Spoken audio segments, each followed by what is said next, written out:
Good morning, ladies and gentlemen. Welcome to another edition of the Free American Hour. I'm your host, Clay Douglas. And my guest today is probably the next most hated guy on the internet talk show circuit, Lewis Ewing. Hello, Lewis. How are you? Hi, Clay. How are you? I'm doing well. I'm doing well. What is it? I am not quite sure, Lewis. You've been doing my show for a long time. And we've certainly both got our share of trolls. You know, I've got the Alex Joneses out there, a traitor like Judas, as far as I'm concerned. Have you been on the Alex Jones show? No, I don't. I don't think he'd have me. Alex Jones doesn't want the real truth other than the message what they want to put out there. Because under international law, they're required to tell us what they're going to do to us. And so what they do is they get a blowhard like Alex Jones, a big oaf wrestler like Jesse Ventura. They call the show conspiracy theory. And Jesse's exposing this and Jesse's exposing that. It's no different than watching Wide World of Wrestling. They make a joke out of it, and they tell us all about what they're going to do to us, but nobody's doing a damn thing about it. And therefore, since none of us objected, we all consented and agreed to everything that they're going to do. Well, they've always been good about that. I've been telling people that they always tell you in advance. I mean, Obama came out and said, I'm a change agent. He just didn't tell you he was a Soviet change agent. And he didn't tell you that you wouldn't like the change that you got. But, No, he's not Russian. He's a Muslim change agent. well, the Muslim, I believe the Muslims have been infiltrated and taken over by the people that wrote the Koran, and that certainly wasn't Muhammad because he was illiterate. So who wrote the Koran? Oh, that must have been those Jewish scribes, wasn't it? Well, it's the Revelation 2:9 and Revelation 3:9. It basically together it says, "Beware those who call themselves the Jew in the end times, but who are not Jew, and who lie and are from the synagogue of Satan." And who else goes to synagogues? I have that on my the cover of my book, Mystery Babylon. I don't know if you got a chance to read that.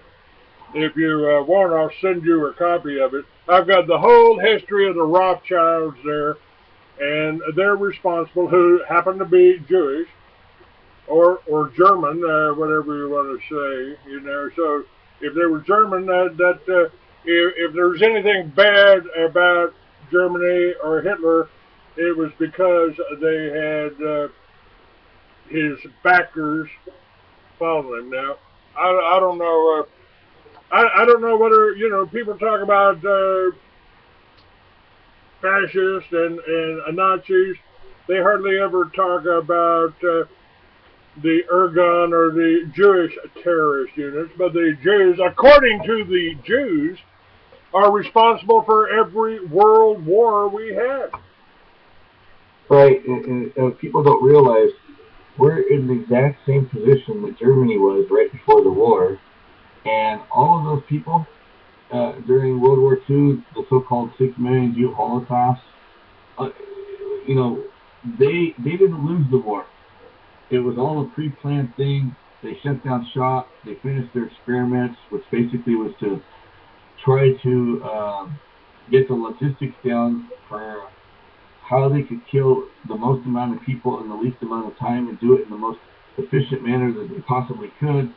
They've developed a script and a program how to do it, and they all came over here after the war, and many, they went to Argentina and other South American countries, but a lot of them are here. They set up shop here. The owners of Bayer Aspirin, for example, those people are the same people who produced the Xylon B gas, which, by the way, not a single Jew died in a gas chamber.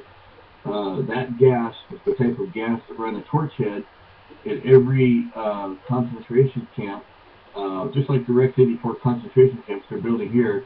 Every single one of those 800 plus American concentration camps contains a large cremation chambers that's actually a fake shower room lined with 3,000 plus degree fire brick, where basically they're going to fool everybody to walk in on their own two hind legs, the human cattle, the goyim they call us. Oh, you gotta take a shower. Oh, you haven't had a shower for a few weeks. Yeah, they bombed your neighborhoods, and that's what they're planning in World War III. They're gonna bomb a whole bunch of places, and they're gonna say, "Oh, the government, we're here to help you. We got a camp all set up for you, and look, we even got swing sets for the children to play on." So they'll split the man and woman on one side of the building, and the male on the other side of the building. They're gonna tell everybody to take their clothes off. Oh, you gotta take a shower now. You get clean clothes on the other side, but it's not the other side you're thinking about. It's the real other side. And you're all going to get herded into a shower room. You're going to be looking to walk out the other side. There's no doors on the other side. By the time you turn around, the door slams shut. You're looking up at the shower heads, waiting for the water to come out. But no, there's no water going to come out. Instead, what's going to come out is flames. They're going to burn everybody alive. They want to reduce the world's population by over 2/3 by the 2015, and they are behind schedule. So when are they going to start World War III? And I believe that it's quite possible that we're going to suffer a major assault by many different countries, all coming at the same time on every shore in battleships and just blasting the hell out of the United States. Well, now the Chinese, our favored trade nation, set up by the Jew Henry Kissinger. They just put out a release, and I've got this up on my website, because of this shooting in Connecticut. They are trying to. The Chinese say we need gun control here. That's from that's what the. well, here's the reason. Here's the reason for that. You see, in order for them to succeed in the roundup, they're worried about being shot. They're worried about Americans resisting. Okay, because of the internet and people like you and me spreading this kind of information, a lot of people are going to go, hold on here. This doesn't sound like conspiracy theory anymore. It sounds like it's a possible thing. Because everybody knows history always repeats itself.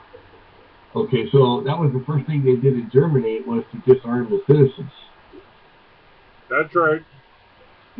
And once you're disarmed, you can't resist. And you can see those old films on the internet of hundreds of thousands of people, carrying whatever they could, holding their children's hand, walking down the sidewalks to the relocation camps. Okay, and it was a one-way trip.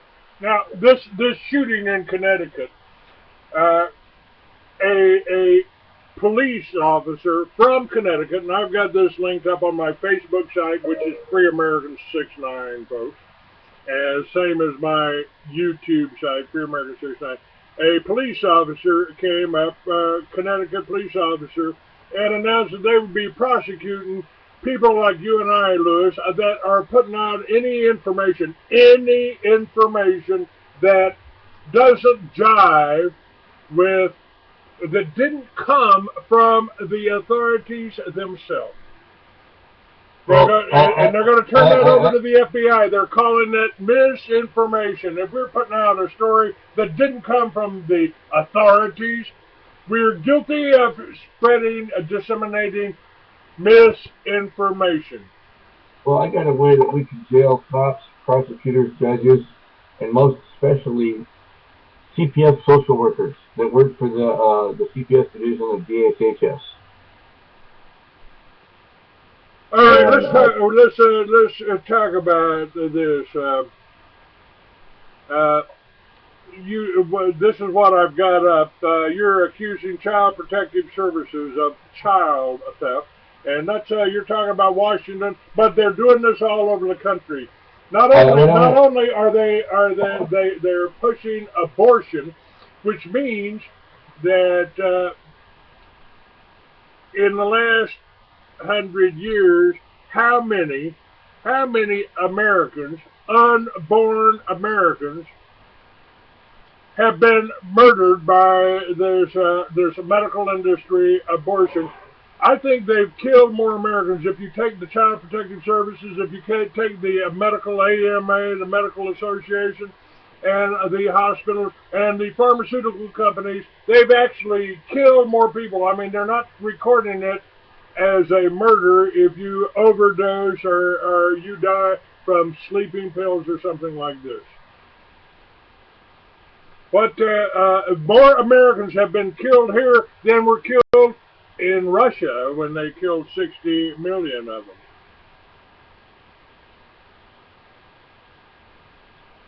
Right. And what I'd like to talk about today is exposing CPS, not just in Washington, but nationwide. I've discovered major flaws in the law that's being ignored by everybody because they're preying on everybody's guilt complex for doing drugs while they're pregnant. And this is going to cause a lot of women to get their children back. I've read the entire federal drug statutes in Title I of the United States Code, and I've read Washington, Oregon, Idaho, Utah, Colorado, Nevada, North and South Carolina, and Illinois state, and many other state drug laws. And they're kidnapping babies from newborn babies from mothers directly at the hospital.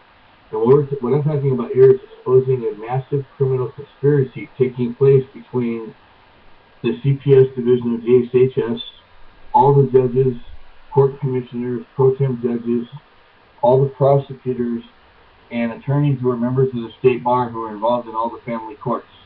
See, these people claim to be learned in the law, and that's why you need an attorney to represent you, because only an attorney knows the law. Okay, therefore, it makes sense these people cannot claim ignorance of the law. Well, there's no statute in federal law that allows them to take your babies if you test positive for drugs. There's no state statute in any of the state statute books that allows them to kidnap your baby if you test positive for any drug type. In fact, there's also, I want to mention, there's no federal statute in Title 21 in the United States Code that allows them to take your blood test or require that you take a blood test without your express prior written permission. And they're not allowing you to refuse to take the blood test. They're taking it without your permission, even though you say you don't want them to do it. They're taking your blood test anyway. And here's the conspiracy. They've trained the nurses to do this.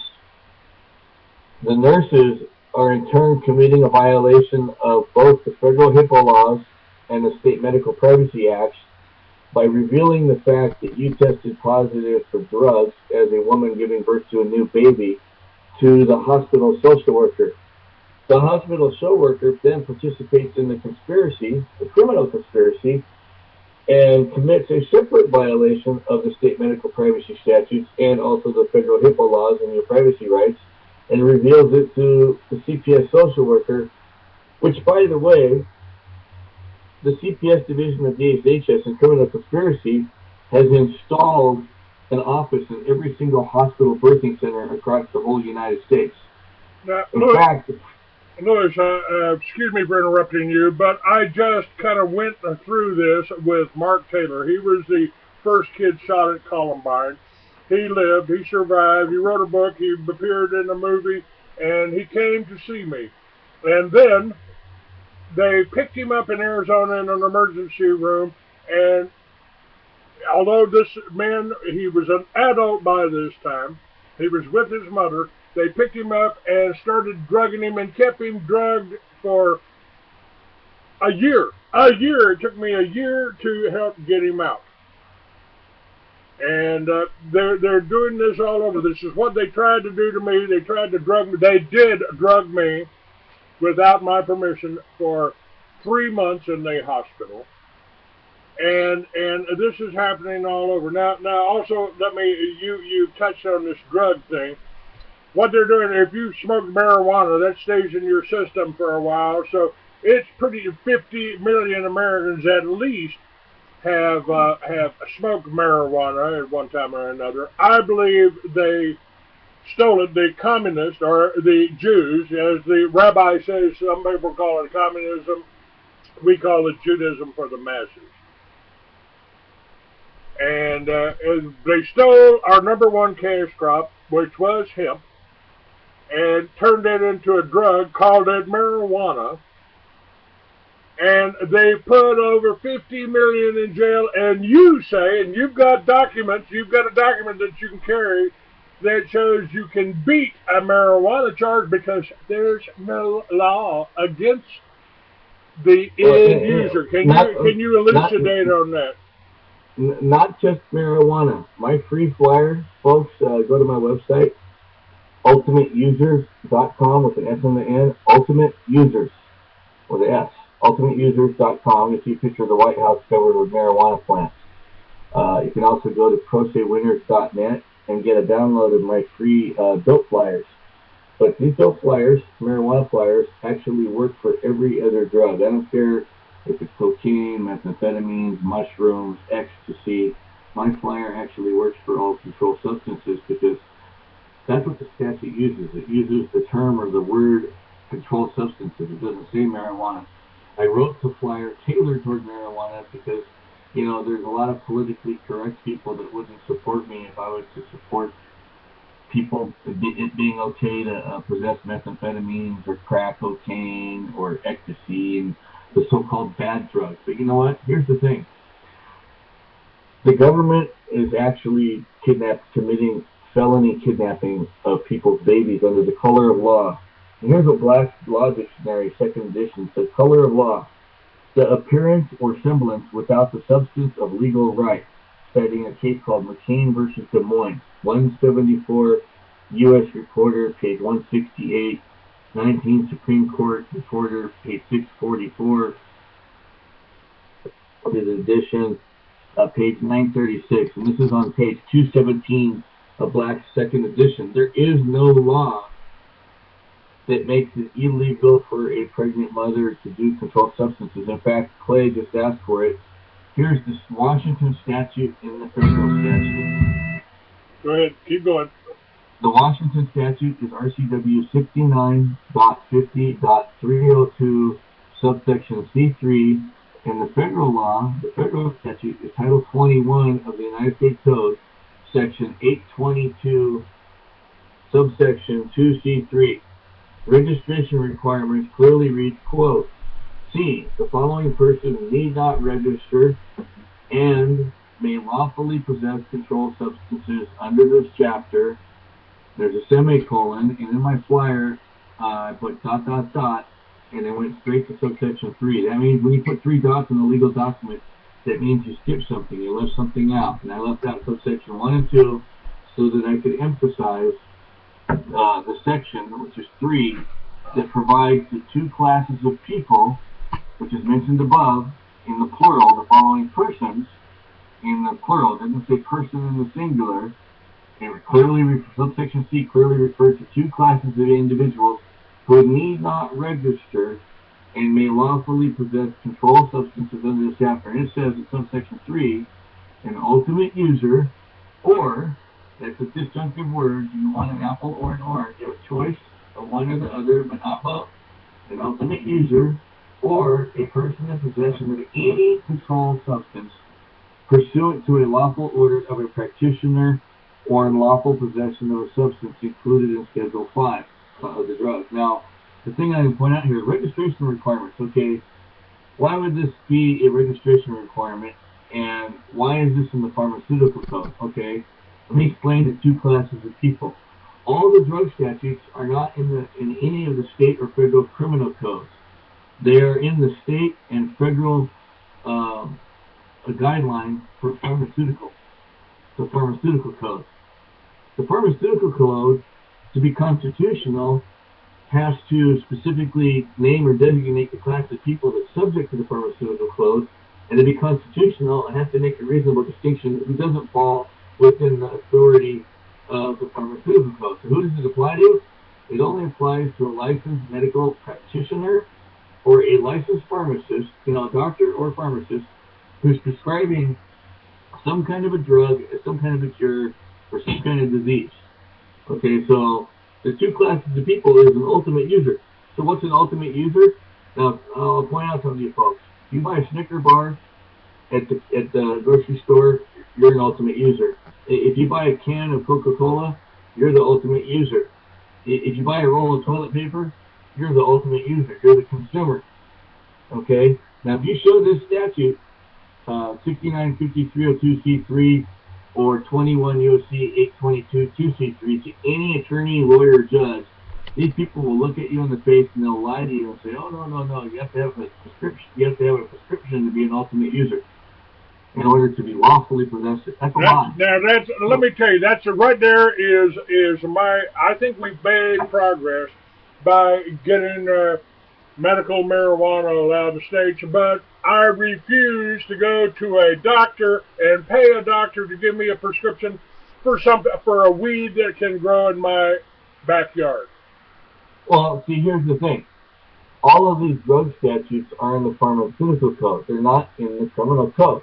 Okay, and I've read the entire pharmaceutical code in both state and federal law and discovered that these drug statutes only apply to the licensed medical practitioner or a licensed pharmacist or the so-called criminal charges they charge you with.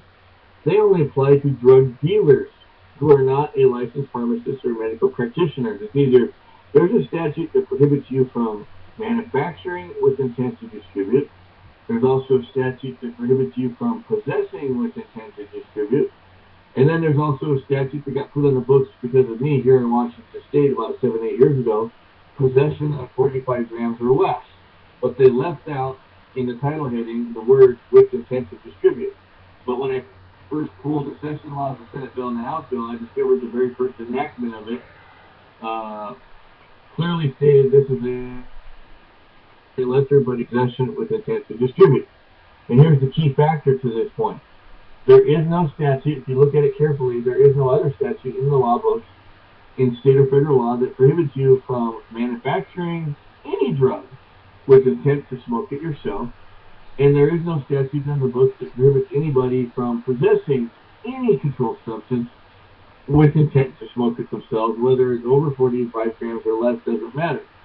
So, what all the drug dealers need to do, okay, here's the thing. People get pulled over, and for whatever reason, the cops make a probable cause. They say that you just use a turn signal, run a red light. These people are running a license plate check on you. They know who you are before they even pulled you over. And they go, "Oh, Clay Douglas, he's got a prior pot possession charge." So the cop comes up to the window and lies. "I smell marijuana. Get out of the car. I want a search." Now they have done that. They have done that. I got pulled over in Louisiana, and on my way to a preparedness expo, and the first thing the cop said to me was, "Well, I see you've been arrested for marijuana. You've done time for marijuana." "Yeah, 45 years ago. Yeah, so what?" "Well, I got to search your car." "I don't think so." Okay, here's what's illegal. And I do have a flyer, folks. If you go to my other website, prosewinners.net, you'll find a flyer called No Random License Plate Check Flyer. You'll also find another one called No Nazi Checkpoint Flyer.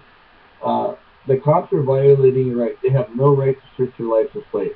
If you've been pulled over for an improper turn, not using a turn signal, a busted tail light, speeding, those things are civil infractions. Now, there's two types of arrest statutes in every state statute book under the traffic arrest statutes.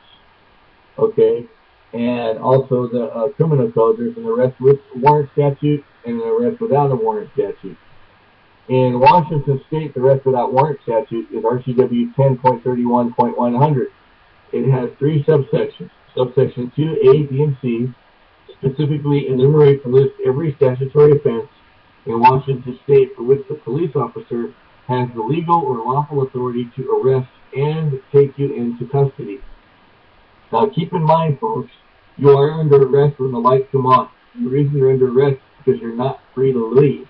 That's the first thing you should ask the cop. "Well, officer, am I under arrest? Am I free to leave?" The cop will lie to you and say, "Oh, no, you're being detained." Well, you hand him my arrest me or free me flyer, which at the very top of the page contains the dictionary definition of detained, which uses the word arrest, which I bolded, capitalized, and highlighted. it uses the word arrest to define it. So you tell the cop again, no, officer, don't play any games with me.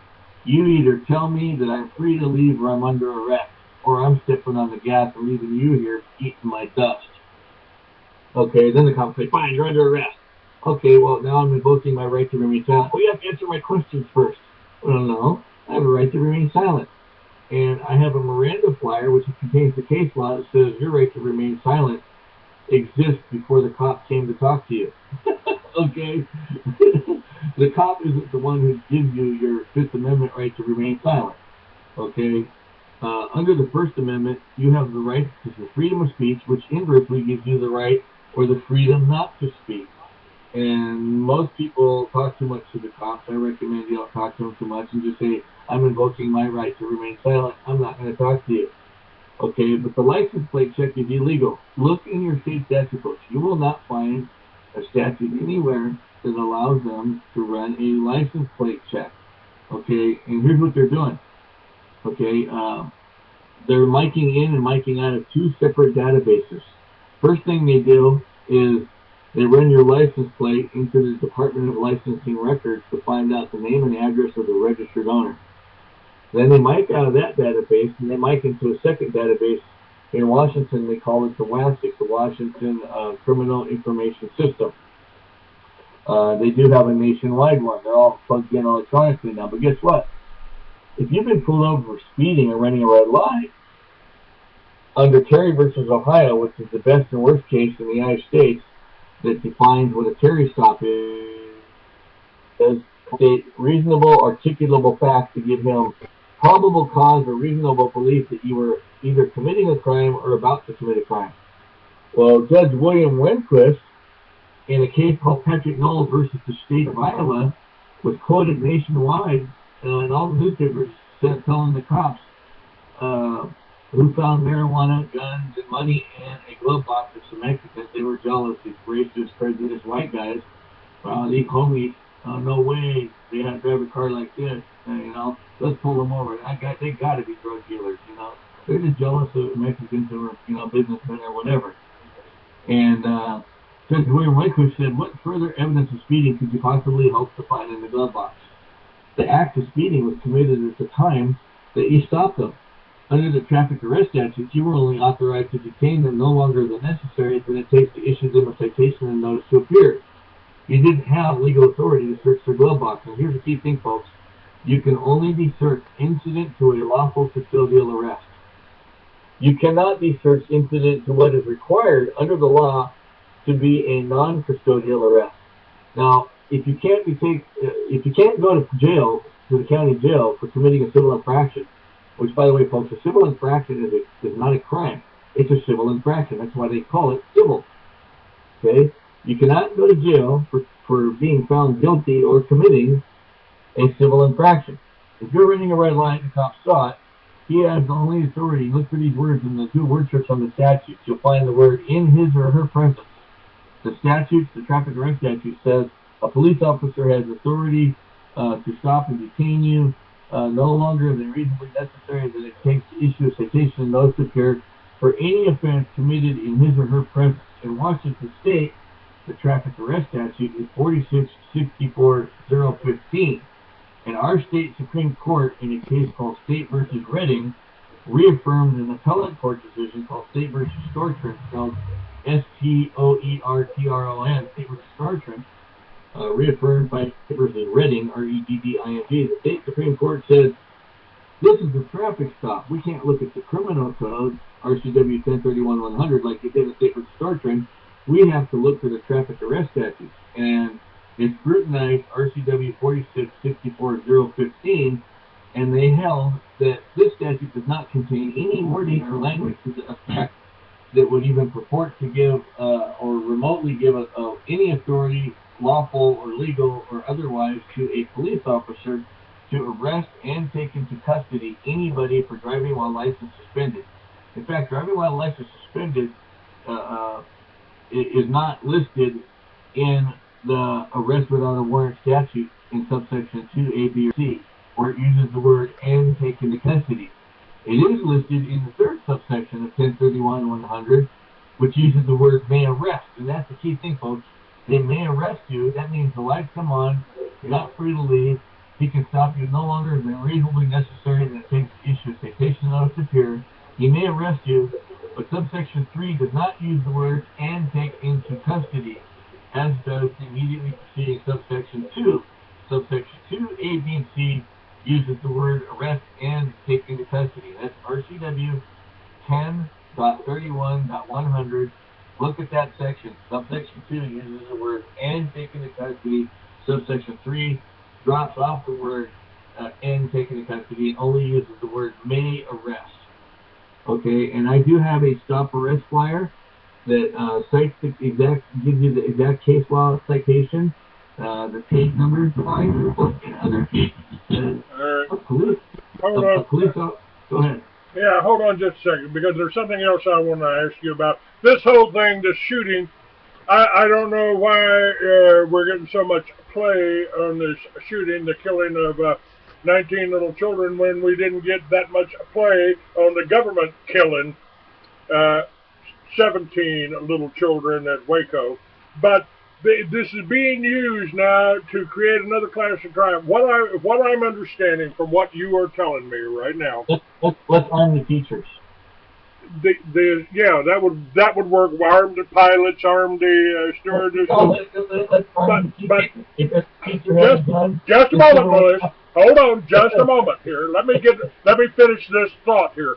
What is being happened now? I've always told people that I'm the canary in the coal mine, because when they will come after me first, and I want to share what a Connecticut cop just said, and I've got this up on my internet. I want to play it again. This is the most blocked show that I've got.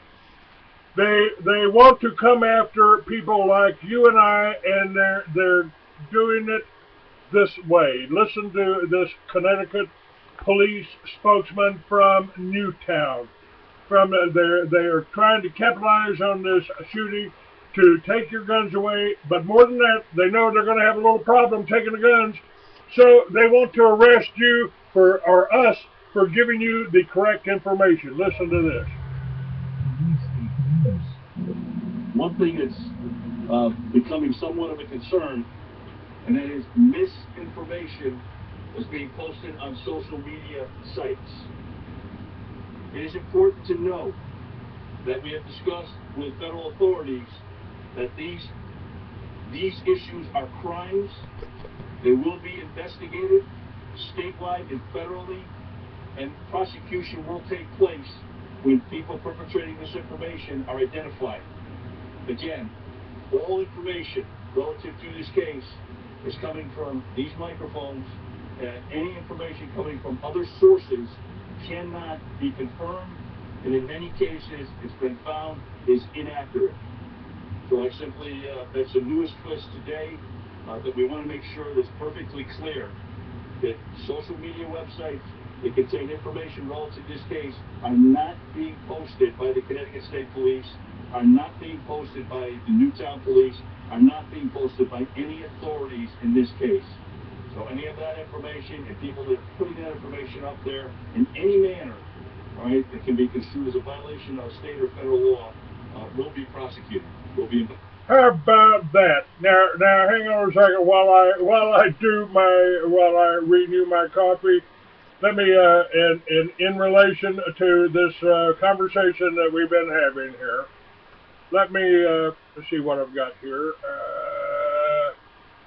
I've still got a few more minutes here. Let me do a couple of lines out of a song, because again, what's happening here, folks, is the government, the CIA, the Mossad, the intelligence agencies are bringing all of the illegal drugs into this country. Our troops are being used to guard the opium poppy fields because those nasty old Taliban were destroying them. And the pharmaceutical companies have to have their heroin, they have to have their opium, they have to have that. Now let me do this.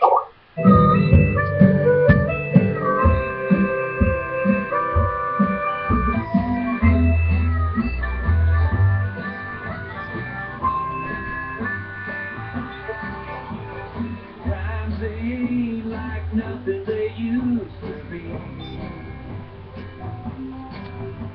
From Rocky Mount to Northeast Tennessee, where the river flows with a dusty cold disease, and the babies whine 'cause they can't find nothing to eat. But mama, she ain't hungry no more. She's waiting for a knock on the trailer door. It's gonna rock you like a hurricane. It's gonna rock you till you live in the street. It's gonna rock you till you're out of a job. It's gonna rock you till you're out on the street.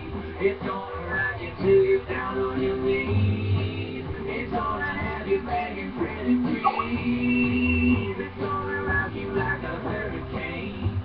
Methamphetamine. Yeah, a little tune there by Old Crow Medicine Show.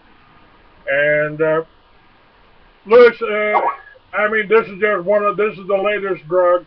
More people have died from pharmaceutical drugs than all of the methamphetamine, heroin, or cocaine in the world. Yep. So, you know, this whole gun thing, they want to disarm us. That way they can round us up. Nobody will be able to resist. See, they fear being shot. They don't want to be shot when they come to pick. There's so many American people right now that own guns. You know, they say that, who was the Japanese leader a long time ago that said that they would never invade America because there's a gun behind every blade of grass? That was the Japanese, and that's why the Chinese government, communist government, Jewish control, Jewish set up, they say, oh, this school shooting now, we need gun control, we need gun confiscation, Americans need to turn in their guns. This is the Chinese government advising the United States about it. You know, they've got enough Chinese people that they could literally walk into the ocean voluntarily committing suicide and drown and pile up enough Chinese bodies that they could actually form a human land bridge across the ocean and walk over here. And still have enough Chinese to and they are not above doing that. I mean, they will sacrifice the Chinese people the same way they sacrificed their own Jewish people in World War II in Germany. They did it. Well, you know, if they had armed every single one of those school teachers, maybe that terrorist or whoever he was, you know, that kid, maybe he would have got, you know, 2 or 3 of the children, but one of the school teachers would have got him before he got any more. See, this is why we need to arm school teachers, and all these pansies and homosexuals, we need to get them out of our public schools because they'd be too scared to hold a gun. And by the way, let me just interrupt you. Let me interrupt you for just a second. In Connecticut, over 200 teachers have been charged or fired for molesting their students, children. And it's surprising. The funny thing is, it's more and more females. Females having sex with young boys.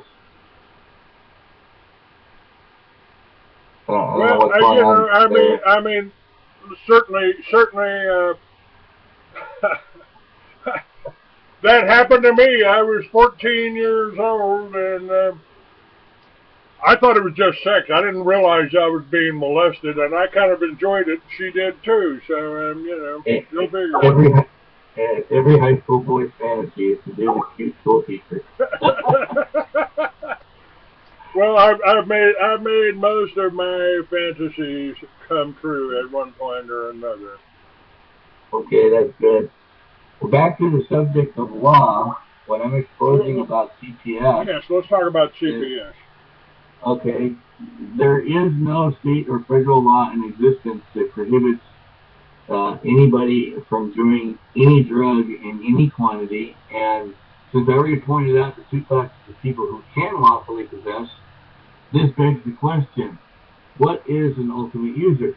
Well, the definition of an ultimate user in Washington statutes is found at RCW 69.50.101, subsection BB, and in federal law, the definition of ultimate user is found in Title 21 of the United States Code. They call it 21 USC subsection 802, subsection 27. So all you folks out there who don't know how to look this up, Google the term United States Code. The Cornell University has the United States Code online. Just Google United States Code. You'll find the Cornell University law site for the United States Code. You type in on the title 21, and in the chapter of the section, you type in section 802, and you go down to subsection 27, and ultimate user, if defined in quotation marks, means an individual who lawfully possesses a controlled substance for the individual's own use or for the use of a member of the individual's household, which could be the baby in your stomach, because obviously the baby in your stomach is a member of you as an individual of your household. Your baby is a member of your household. Or for administering to an animal owned by the individual or by a member of the individual. People out there are like going, no, that's not right. We can't have pregnant women doing drugs. Well, you know what? This is not a moral issue. This is a legal issue. Whether you like it or not, and I understand, I agree pregnant mothers shouldn't be doing cocaine, shouldn't be doing meth and ecstasy and all that other shit. Okay, I agree with you. But right now, there is no law prohibiting from doing so. Well, there's common sense, and frankly, I've done a lot of cocaine in my life, and I stopped doing it when I learned the CIA was making all the money off of it. Okay, so here's something to think about. There's no law in state or federal statute that prohibits any pregnant woman from doing drugs. Okay, and this begs the question, can you be penalized? Can you have your child, your newborn baby, ripped out of your arms because you tested positive for drugs when both state and federal laws specifically allow you to do drugs? Can you be penalized for something both state law allows and something that federal law allows? No, you can't.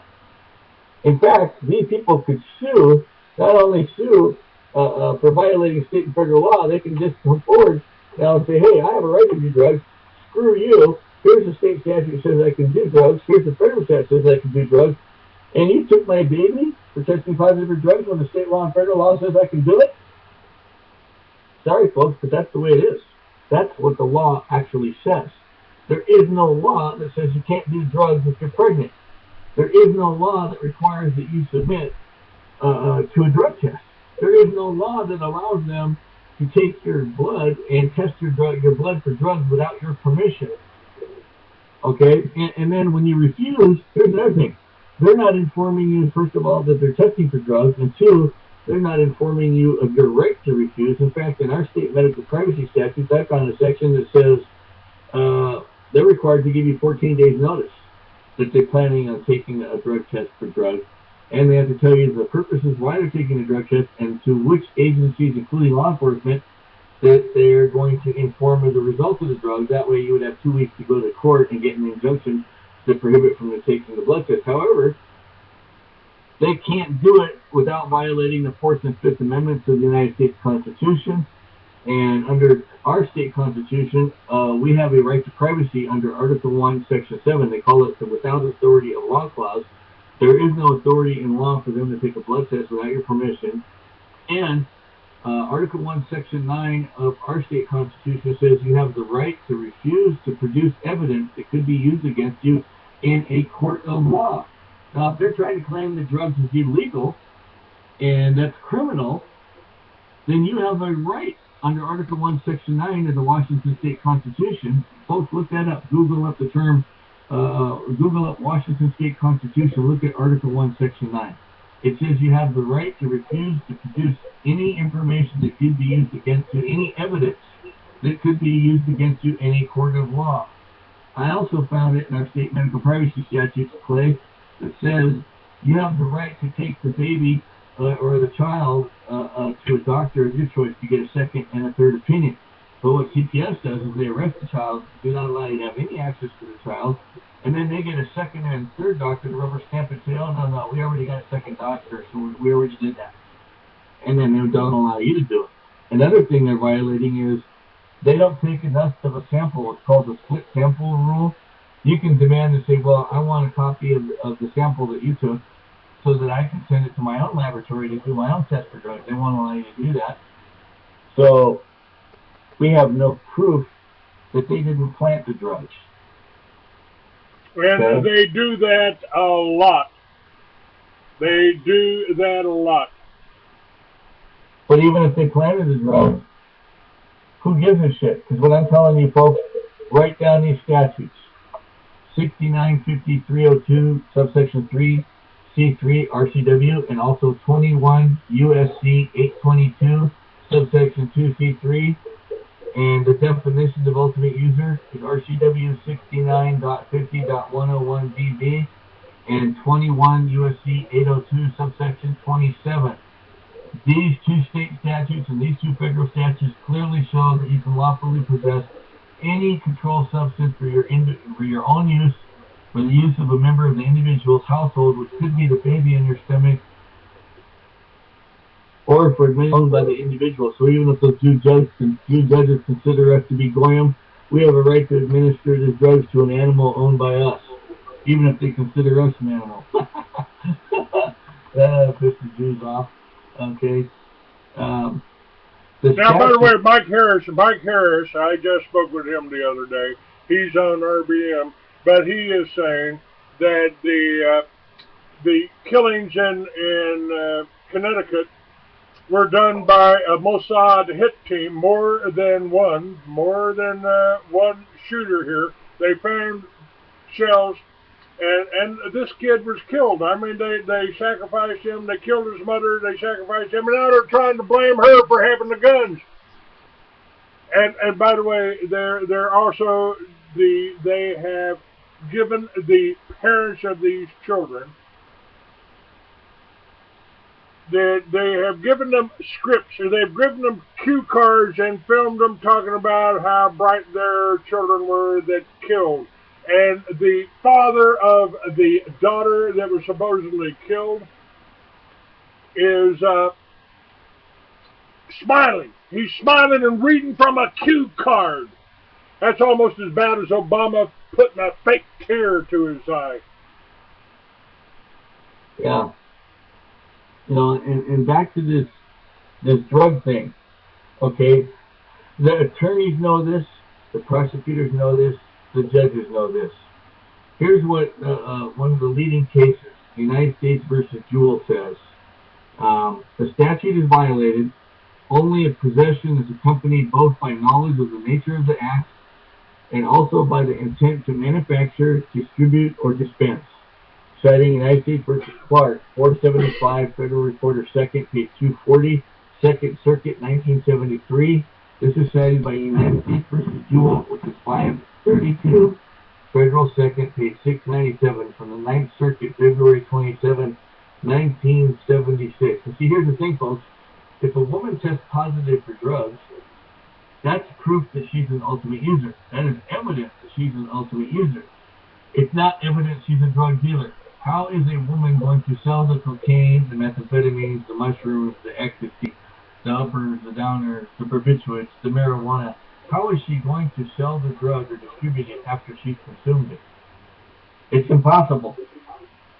The fact that she's a woman or the baby tested positive for drugs is proof that she has not manufactured it, and she has not distributed it, and she has not dispensed it to anybody who's not a member of her household or family. What I'm pointing out to you folks is both state and federal law says you have the right to do drugs as an ultimate user.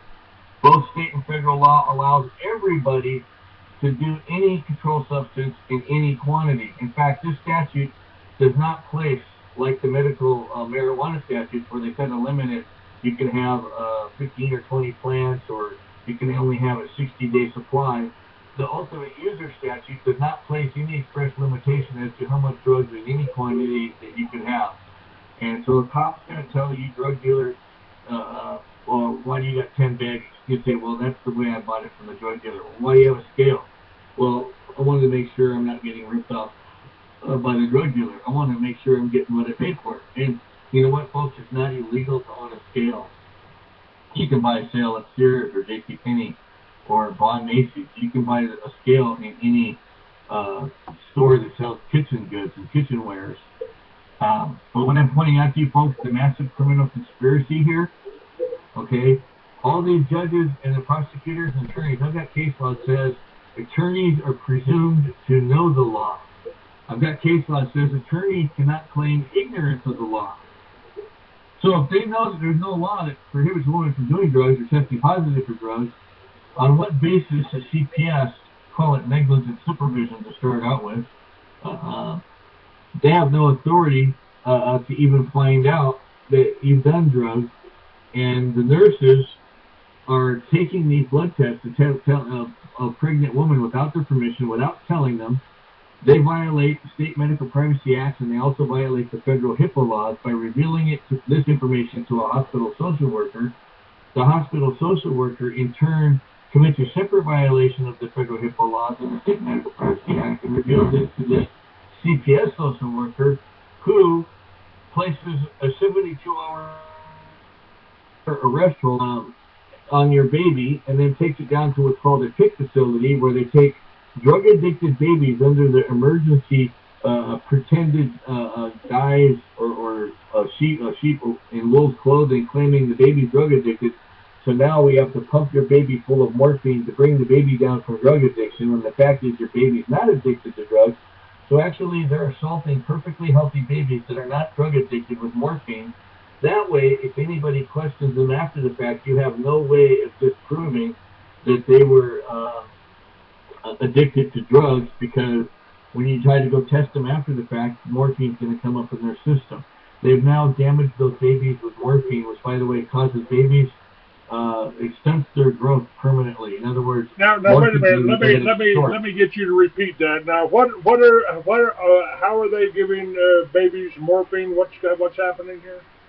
They're claiming that they're drug addicted, so they strap these babies down, and they start pumping them full of morphine to bring them down from the so-called drug addictions, when in fact they are not addicted to drugs. They do it to cover up their crime of the fact that maybe your baby never even tested positive for any drugs. They could have made it up, because they don't allow you to see their test.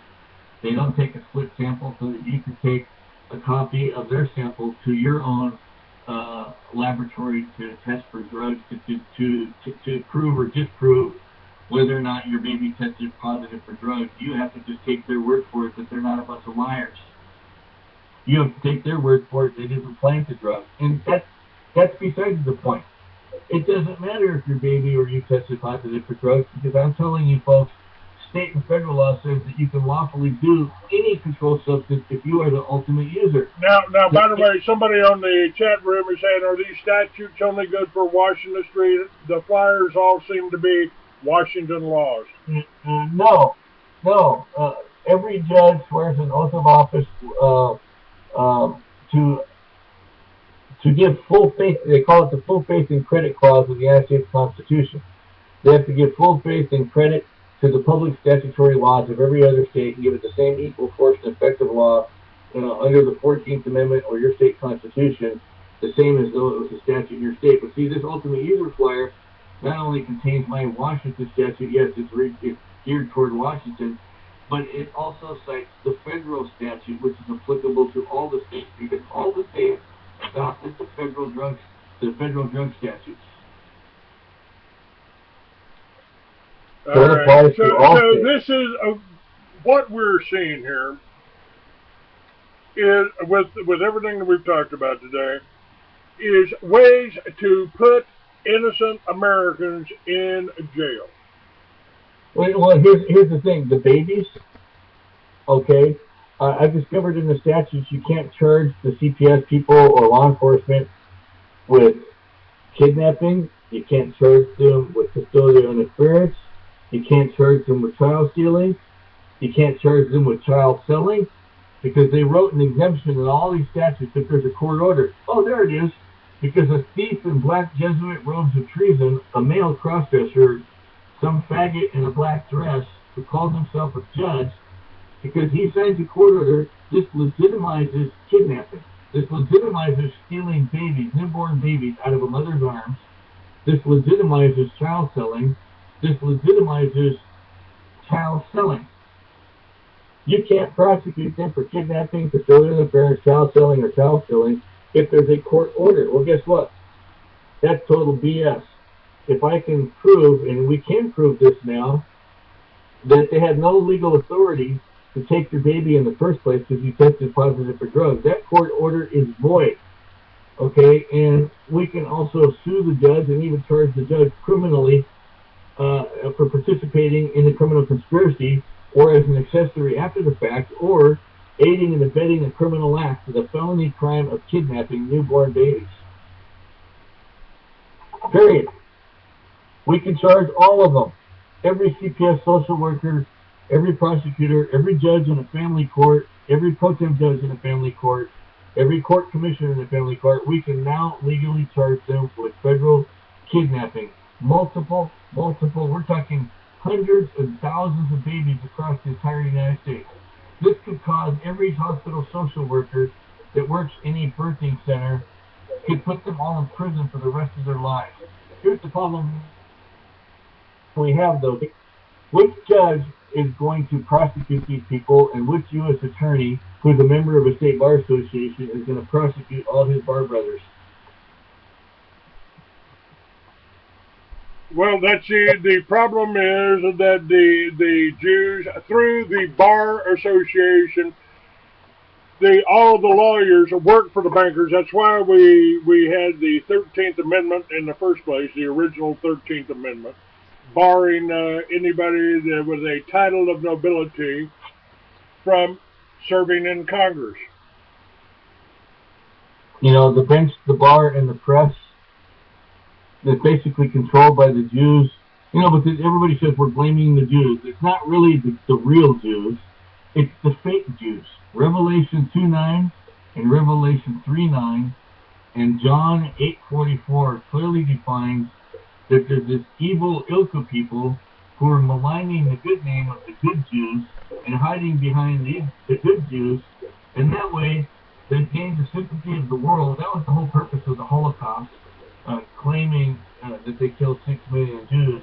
It was to gain the sympathy of the world for Jews, and also to cast off any suspicion that it was probably the Jews that was behind the whole damn thing that killed all those people, and the so-called 6 million Jews died in the Holocaust. Actually, the numbers are coming out that it was more like 5.6 to 5.7 million non-Jews and only about 200,000 to 300,000 Jews. They forced a lot of people who were not Jews to wear the Jewish star to pose for cameras and pictures so that they could put their pictures in the history books later. You see hundreds of people in a line all wearing the Jewish star in these old history books, but many of these people weren't even Jews who were forced to wear the Jewish star. It was all propaganda to cover up the fact that they were killing the Goyim, mostly. They were killing mostly non-Jews. Well, they call them gypsies and whatever, and you know, I mean, Rabbi Weiss made the statement, some call it communism, we call it Judaism for the masses. So, they, and Ayn Rand was absolutely right. She said the government has no control, and of course people will point out, well, she was Jewish. She said the government has no control over honest citizens, so they have to make criminals out of us. We have more people in prison in this country than any other country in the world, including communist countries like Red China. Now, what they're doing is they had the gulags in Russia. You hear about them very rarely, but they were run by Jews, and our private prison systems are run by Jews. They're running the illegals up here, using the illegals as drug runners, and busting them, putting them in prison, and they are robbing and stealing. More than 50,000 Americans have been killed since 9/11 by illegal aliens. And I don't know whether to blame the Jews or the Catholics for that, Lewis.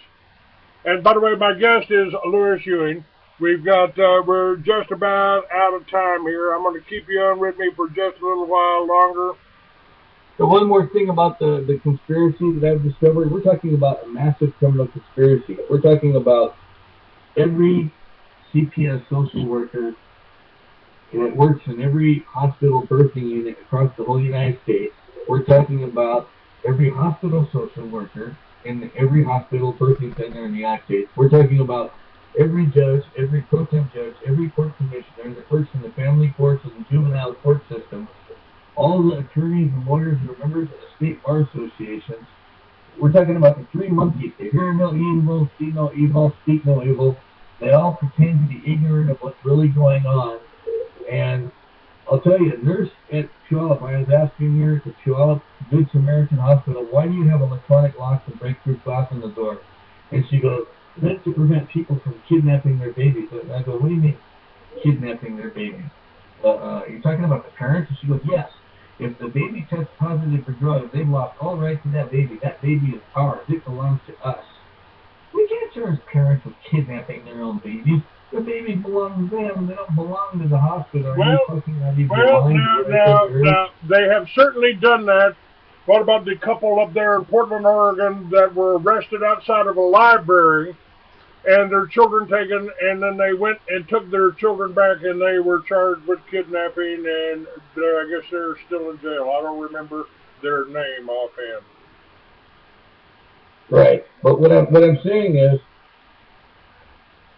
the parents have the rights to their children. The state does not own the children. All that parent patriot crap and doing what's in the best interest of the child, those are new statutes that are on the books. They're not the law of any state. They're something the Jewish attorneys put in the law books illegally without authority, because none of those laws have any basis in the territorial codes, which upon statehood, the territorial law became the law of the state. Okay, so, no, there is no law in existence that prohibits anybody from doing drugs. In fact, both state law and federal law allows you to do drugs. And since both state law and federal law allows everybody to do drugs legally and lawfully and administer it to a member of their family or household, and since there is no law in existence that says you can't do drugs, every single hospital that takes a newborn baby from a mother for testing positive for drugs, or the baby for testing positive for drugs, is actually committing a felony crime of kidnapping. And the judges are in conspiracy and rubber stamping the court orders. Okay, so they're acting as a co-conspirator. They're aiding and abetting a felony criminal act of custodial interference, kidnapping, child stealing, and child selling.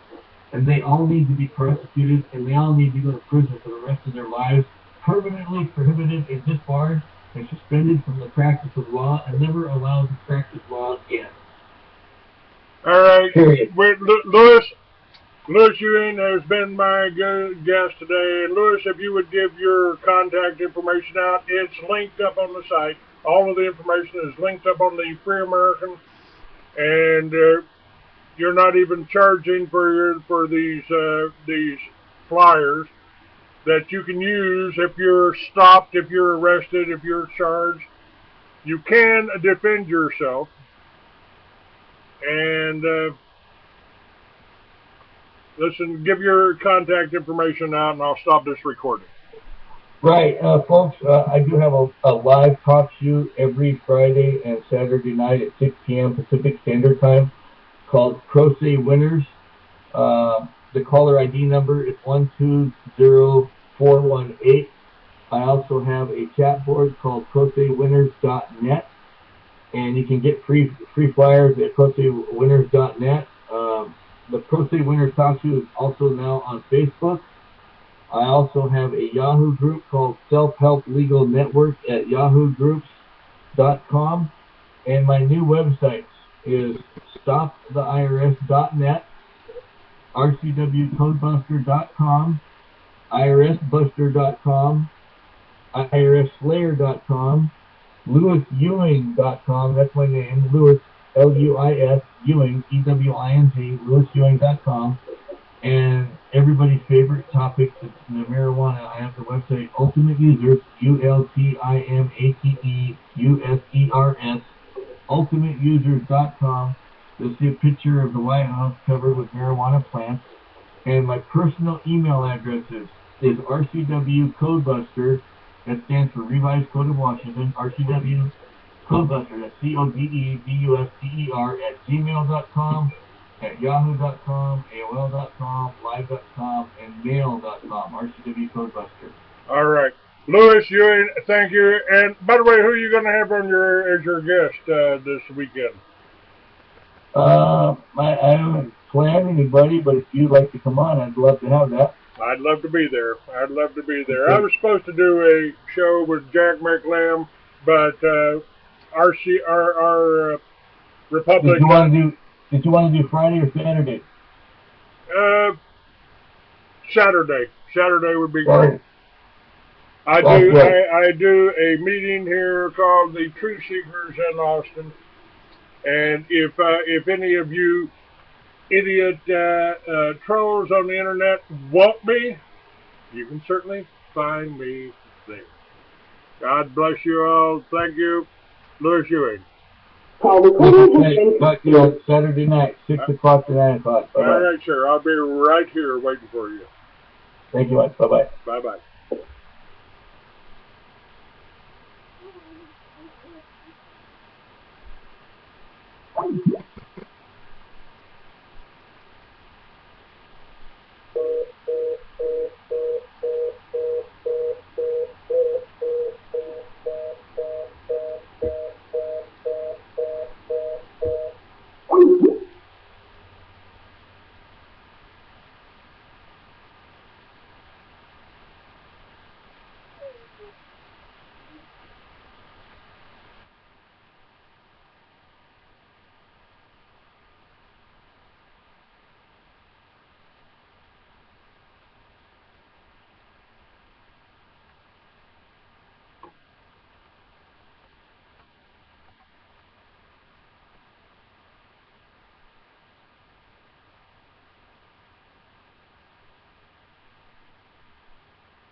She loved the rain on the down, didn't sing at all.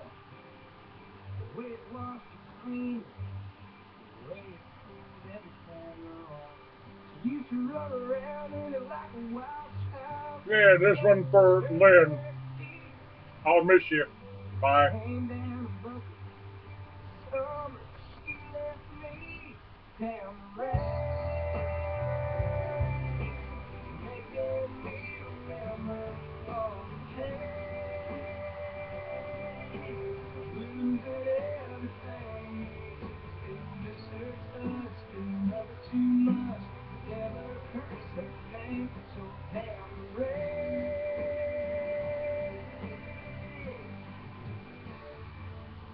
You can watch the splash off the window pane, looking out of bed.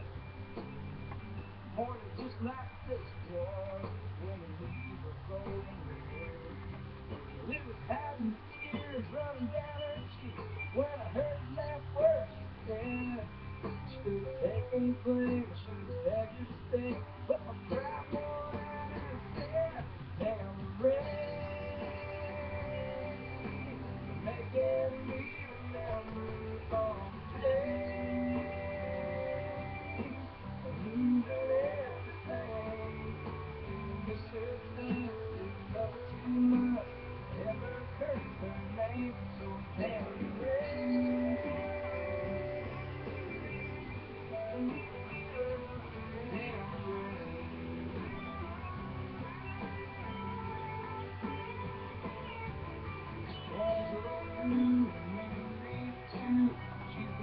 just the same.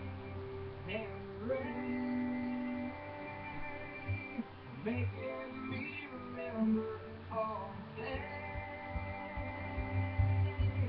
Losing everything, I still miss her touch. Come on. Still love her too much. Never curses me, so damn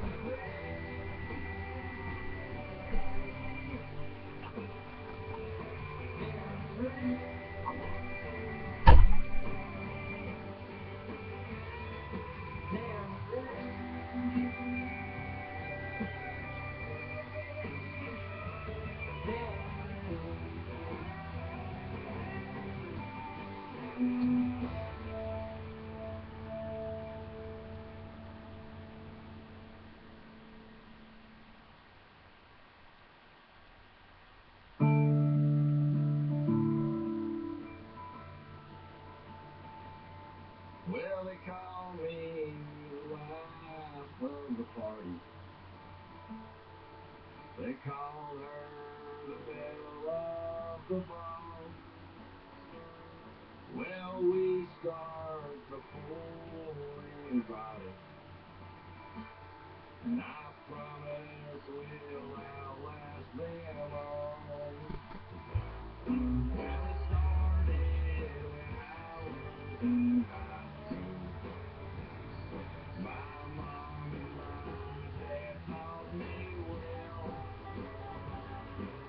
A bottle of wine at Thanksgiving, and a value when Grandma raised hell. So I had some champagne at a wedding. I believe that they called it conduct. And the girl I bet I ate all evening, she took me round back and we sucked down the rest of that bottle. And things really started to click. Well, we kissed on the boxes of liquor, and she reached in and grabbed her some Dickle and added some cola. Far be it from me, should I pass? For I thought that if I drank another, I'd certainly need me some aspirin on the next morning. I tried not to make me a sound, 'cause the girl who was sleeping beside me had gained herself 200 pounding on my bedroom window.